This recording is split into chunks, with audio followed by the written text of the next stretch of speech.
right, so this is an image of Tucker Carlson reaching for a glass of water, and hopefully he doesn't have as much trouble sipping from it as his great and noble leader Donald Trump does. We have a video demonstrating Trump's difficulty with water, and how proudly and and what a big boy he is for finally getting it to his lips. This is an image of Tucker Carlson, the meatloaf liaison to the alt-right propagandist and conspiracy theory producing media project, largely under the shield and umbrella of Rupert Murdoch, but sometimes in other venues as well. And what this is taken from is the Charlie Kirk channel, and this is a reproduction of some address or question and answer series that Tucker gave, and this is the video which I referred to as having left a comment on there. My comment has been deleted, by either Charlie Kirk or the actor who plays Charlie Kirk, or some kind of automated, deleting machine that can recognize the difference between liberal, there you are, and a conservative, although perhaps not the difference between political satire and as what did we refer to it before? The difference between political satire and a sewing machine on a dissecting table, I believe it. In any case, here Tucker is reaching for the glass of water. I did mention this video before, and since Mr. Carlson is so eager to receive citations, I realized in the last video that is titled "In the Grip of ThermostatAnon," we failed to provide any documentation whatsoever of the fact that, and we did make this claim, we made it very strongly, that in a different way that I feigned ignorance regarding the distinction between synecdoche and metonymy in a very different way. But Trump often, Donald J. Trump, often feigns ignorance regarding individuals that he has known, had a relationship with, either personal conversation, a meeting, telephone conversation with, or has posted on Twitter about, or in Facebook, or in some other social media and referenced them by name, and then later denies, ever having any knowledge whatsoever of their existence in one way, shape, form, or another. So we made that claim, and we did not document it. And let's let Tucker and his. Thank you so much for your address today. So you talked a little bit about immigration, and in the past you've talked about how white Australians, Americans, Europeans are being replaced by non-white immigrants in what is often referred to as the Great Replacement Theory. There we go. This is the same. Have I said that whites are being replaced? Well, I don't think I said that. Well, it's been mentioned on your show 4,000 times, and really, when did I say that? On your I said show, whites are being replaced? You have said that before. Really? Yeah. I would challenge you to cite that, because I'm pretty Okay, there we go. Okay, so I said native-born Americans are being replaced, including blacks. Native-born Americans. Native-born Americans. And Americans who, like black Americans, have been African Americans, have been in the United States for, in many cases, their families over 400 years. And their concerns are every bit as real and valid and alive to me as the concerns of white people whose families have been there 400 years. So I've never said that whites are being replaced. Not one time. And you can't cite it. Untrue. So we just met, but when our relationship starts with a lie, it makes it tough to be friends. So let's pull that back. I'm happy to explain what I do think. Well, you actually can't say it because I didn't say it, and I don't believe it. And I'm telling you that to your face, so why don't you just accept me at face value? My concern is that the people who are born in the country are the main responsibility of its leaders. And as noted earlier, when those leaders shift their concern from the people whose responsibility it is to take care of to people around the world to put their priorities above that of their own citizens, that's immoral. And they are being replaced. Okay, so never mind that legitimate citizens of the United States often, come under attack on the Tucker Carlson show and all of the media venues that he participates with that represent those particular values of the propagandist alt-right. Never mind all of that, and the rest of his ubiquitous, right, production of racism.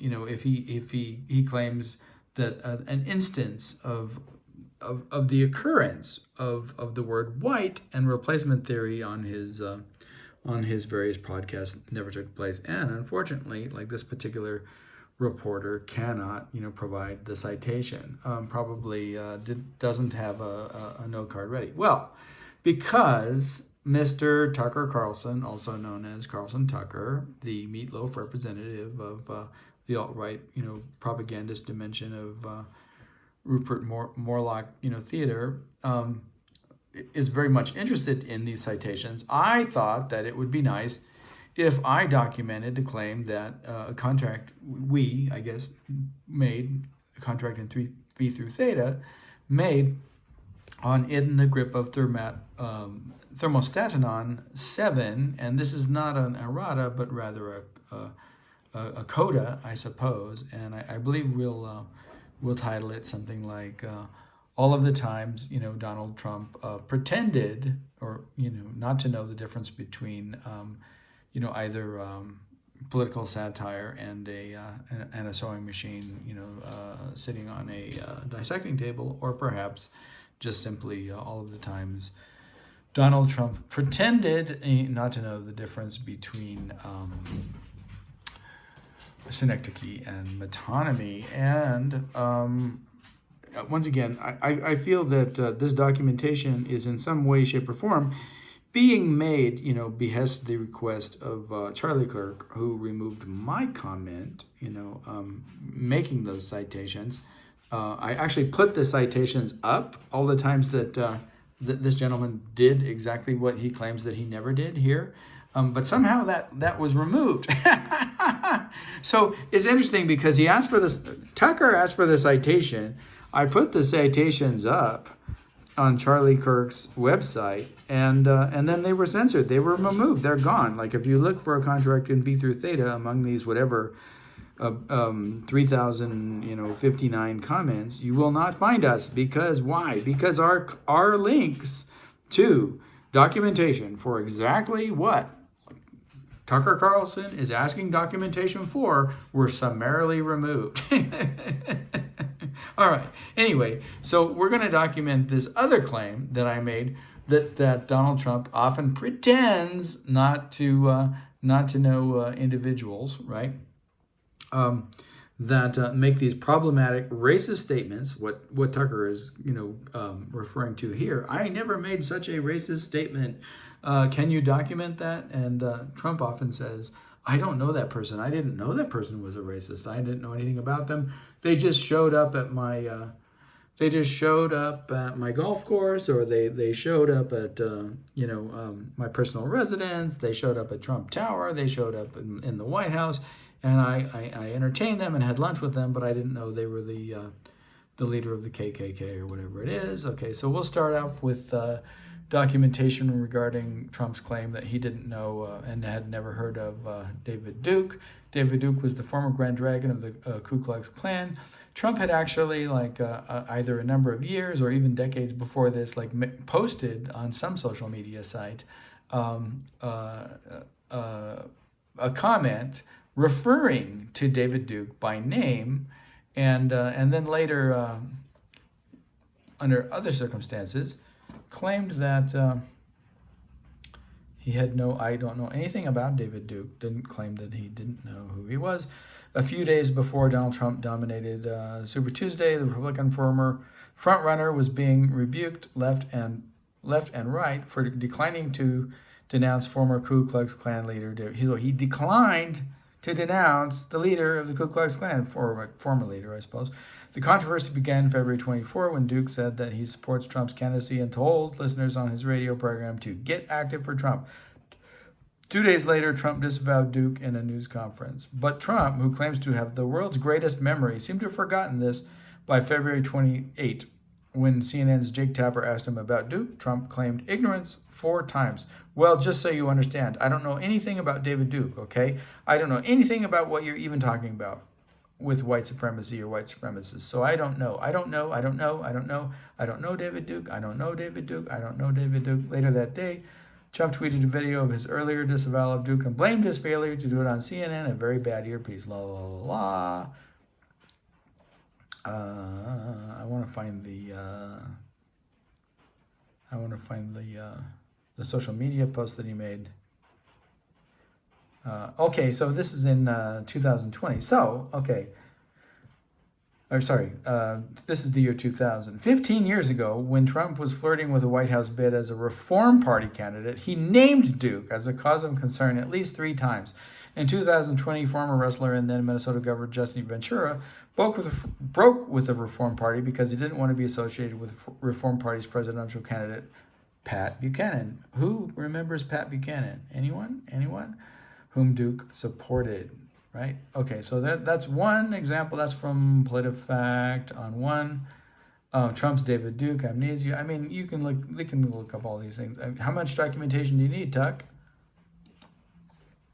Let's see, there's 1, 2, 3, 4, 5. Listen, there's the other NPR one. Of course, there's David Duke. Do we really want to look at that guy? I don't know. He's like so despicable. La la la la la. Okay, there's the one. Okay, here's another one. I just look up these things. Trump denies Trump denies knowing anything about a comedian who made Puerto Rican racist comments. Right? Okay, so oops, Axios is asking me to log in. We have to go to a different site. Okay.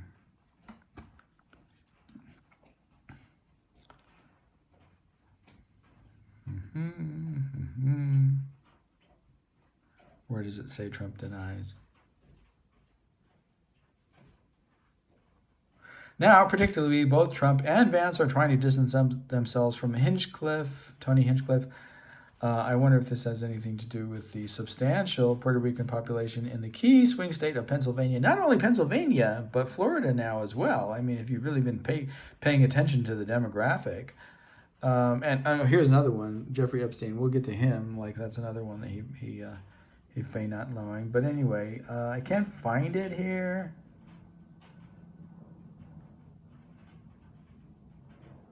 But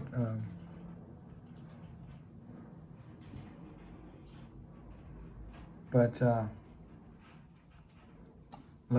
look. Let's look elsewhere since I can't find it right off the top. Here's the Hill.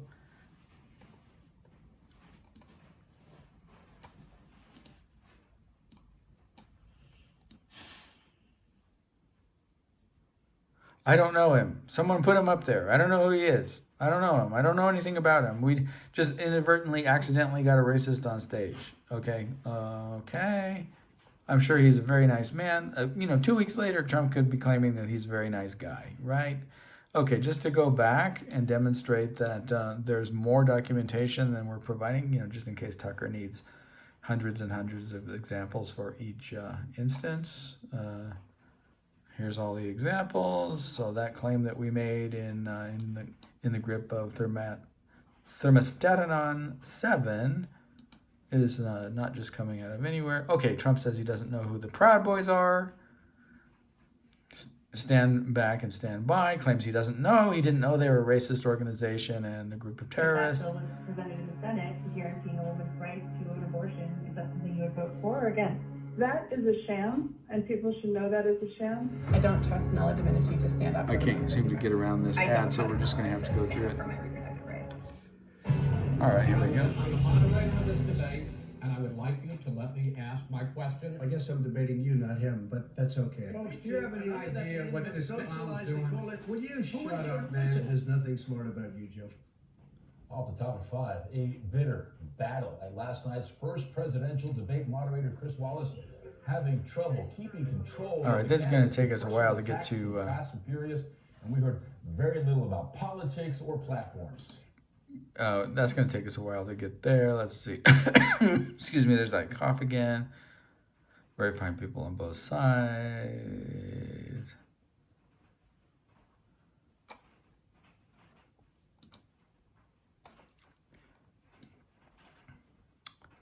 Who are the Proud Boys?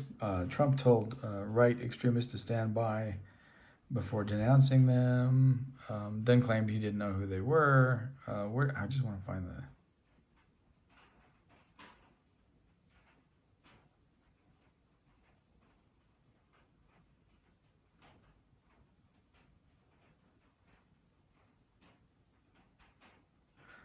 During a Wednesday press briefing, whenever this is presumably sometime in early 2025, Trump stated that he doesn't know who the Proud Boys are. Suddenly he doesn't. He asked them to stand by and stand ready, but now or stand down but stand ready, and suddenly he doesn't know who they are. On Thursday night, Trump told Fox News' Sean Hannity he condemns all white supremacists. I condemn the Proud Boys. Well, funny because now he wants to exonerate all of them again. So where are we? Where are we, Donald? Are we condemning, or do we just condemn when it's convenient to us and convenient to the limited cultural memory that Americans seem to have today? Okay, so talked about failing to remember that he knew who David Duke was, failing to remember that he knew who Tony Hinchcliffe was, failing to remember the Proud Boys. Here's another one, failing to know who Sidney Powell is, the election denialist who worked with Rudy Giuliani, Trump's attorney, right? Trump isn't going to pay Giuliani, but he did act as his attorney. And here's the documentation. I'm not even going to bother to click on it, but in case Tucker needs more than one example of a citation, here are the citations for Trump's insisting that he doesn't know who Sidney Powell is. Are we seeing a pattern yet? We should be seeing a pattern. Let's see. Trump says he didn't know Steve Bannon until campaign. There's another one that he pretends that he doesn't know. Let's see how many citations that we have here.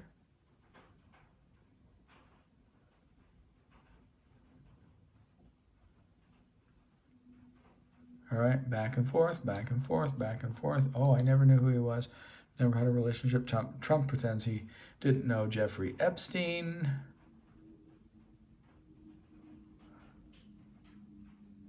Trump says he was never on Epstein's plane or Stupid Island. Like, Stupid Island? Seriously? I mean, he's not a good man, but I'm not sure how the island could be stupid. But, okay. So there's another one that he didn't know. What's this one? I didn't know him. The many times, okay, so we found a pattern. So I looked up the pattern, how many times has Trump said that he didn't know somebody that he actually did, when it was, inconvenient for him to have had a relationship with that person. I think there's a list. So here's just a quick list of all of the individuals. And Anthony, let's see. Sondland, I didn't know him very well. Anthony Scaramucci, I didn't know him. I didn't know Stormy Daniels. There's an image of Sondland again.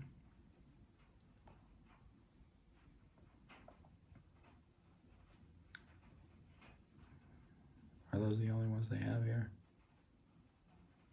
Oh, George Papadopoulos, another one that he didn't know.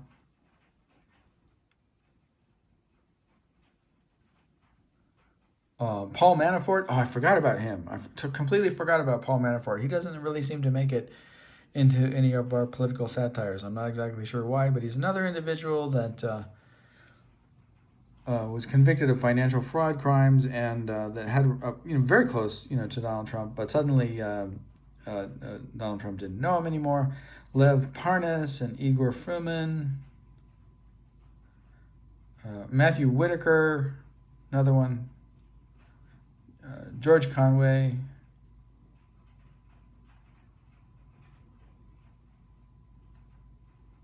Jeffrey Epstein, we already mentioned him. Looking very good in his prison attire there. Trump called Epstein a terrific guy. Suddenly didn't know him. after the sex trafficking came out, which Trump was obviously a part of. That's not a conspiracy theory. Just connect the dots. You don't need Zorro to help you connect those dots. Stormy Daniels, didn't know her either.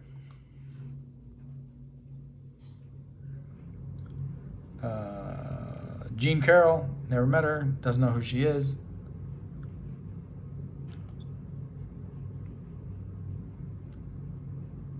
Did I miss anybody back here? I think that's okay. That's all in this particular article. That's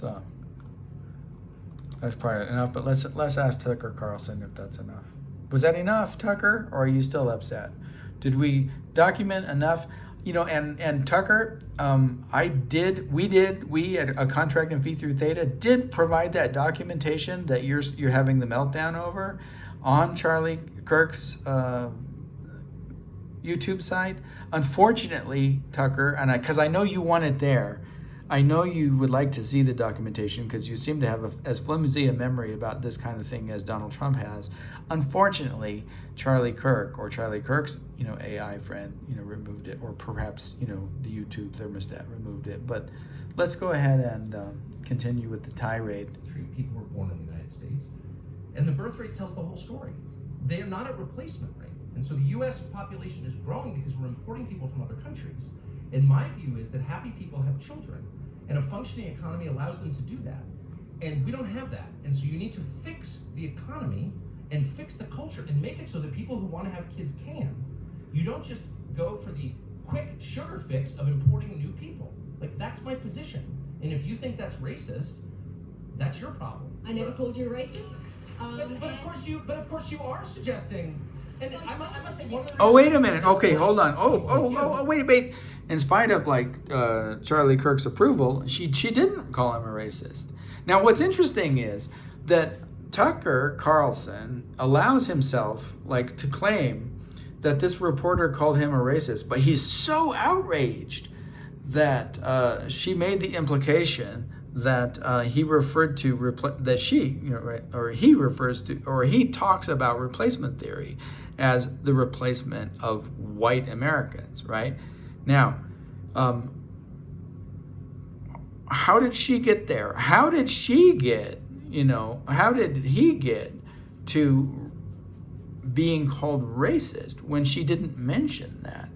But now, when the shoe is on the other foot, suddenly it's okay to evoke implication, right? Suggesting, and I must say, one of the reasons people don't like people like you in the media is that you never say exactly what you mean. Your slurs are all by implication. Okay, but that's what your slurs are too, by implication. Like when you had the gypsies on your, or you talked about the gypsies and you talked about them shitting in the street, you don't think there were racist implications to that? Seriously? You don't think that, you think it takes a Zorro to connect those dots, Mr. Carlson? And it's really the kettle, calling the non-kettle black because that's your problem. I never called you a racist. There you go.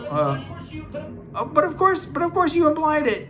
But he never said, white replacement theory. Kids can. You don't just go for the quick sugar fix of importing new people. That's my position. And if you think that's I don't racist, think anyone's importing anyone. I think we're providing. I never called you a racist. But of course you are suggesting, and I must say, one of the reasons people don't like people like you in the media is that you never say exactly what you mean. Your slurs are all by implication. That's not the only reason that I don't like Tucker Carlson. There's a lot of reasons why I don't like Tucker Carlson. I don't like his quick temper. I don't like the way that he holds his mouth open and asks you to throw a penny in it, like to win a prize at the circus or at the carnival. But one of the things that he's very good at is not stating explicitly perhaps that his position is racist. He doesn't use the N-word, but he might as well, because all of the policies that he supports, right, are harmful to the African American community. And all of what he espouses is racism. And all of the hate and the xenophobia is clearly there. And saying that you're not a racist, but you don't want immigrants to come to this country, but the only immigrants that you ever talk about come from those countries that have populations like Mexico that are Hispanic or African American, but you don't talk about restrictions regarding the immigration of people like your ancestors, right? Like Scandinavians who make meatloaf, right? So, in what shape or form is that non-racist? If it's selectively, right? If it's selectively exclusive, and those immigrants that you refer to are Venezuelan or Mexican or from an African country or Haitian, right? In the Caribbean, like, in what shape or form, is that not an implication of racism? And yet he is eager, right? Is eager, like, to be the hypocrite here. Now let's just watch it again. And this is what's presented as Tucker the hero, not Tucker the imbecile. Of course, you are suggesting, and I must say, one of the reasons people don't like people like Go back. Quick sugar fix of importing new people. Like, that's my position. That's really not what immigration is importing. That's your problem. What importing is, I never called you suggesting- racist, right? Okay, so he would need the documentation. Like, how many times has this reporter referred to Tucker Carlson as racist? Well, if he wants documentation regarding like how many times I've referred to him as racist, there's probably a lot, like maybe more than 4,000. And I'm not going to apologize for it at all, because, Tucker Carlson is a racist, and that's just an objective fact. And it doesn't matter, what the performance is here and how angry he can get and try to shut people down. And the fact that, another racist, Charlie Kirk, thinks that he's this hero and this is a good performance. It's a disgusting performance, and it's a performance of utter hypocrisy. So we've provided the citations, Mr. Carlson. And I hope that you appreciate them. And we tried to put one up about you. We tried to put one up here, and we put in all the little web addresses, and we posted it, and it went down within just about as much time as YouTube's thermostat took to re-examine whether we at a contracting fee through Theta promote conspiracy theories.